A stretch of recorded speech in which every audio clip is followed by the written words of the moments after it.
Hi, hello everyone. TNPSC Group 4 2018 கேட்ட ஒரு maths question. which number should be subtracted from each of the number 54, 71, 75, 99 so that the remainder is proportional.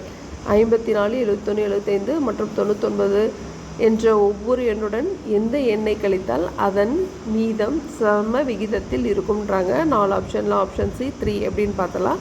So equal ப்ரொபோர்ஷனில் இருக்கணும் இல்லையா, number வந்து subtract பண்ணணும். So 54 minus x divided by 71 minus x is equal to 75 minus x divided by 99 minus x. ஓகேவா, இந்த மாதிரி எடுத்துக்கிறோம். First எல்லாத்துலேயும் ஒரு மைனஸ் எக்ஸ்னு எடுத்துக்கிறோம். ஃபஸ்ட் ஆப்ஷன் எடுத்து ட்ரை பண்ணுறோம். எக்ஸுக்கு பதில் 1ன்னு கழிக்கும் போது 53 divided by 70 equal to 74 divided by 98னு வருது. 53 என்ன நம்பர், ப்ரைம் நம்பர் இல்லையா. ஸோ இதை ஃபர்தராக நம்மளால் டிவைட் பண்ண முடியாது, ப்ரொபோஷ்னலாகவும் இல்லை. திரும்ப எக்ஸுக்கு பதில் 2ன்னு போட்டு ஆப்ஷன் பியை வச்சு ட்ரை பண்ண போகிறோம். 52 பை 69 ஈக்குவல் டு 73 பை 97 வருது. இங்கே 73 இருக்குது. ஸோ எதையுமே நம்மளால் ப்ரொபோஷ்னாலிட்டியில் கொண்டு வர முடியாது. அடுத்த நம்பர் 3 வச்சுக்கலாம்.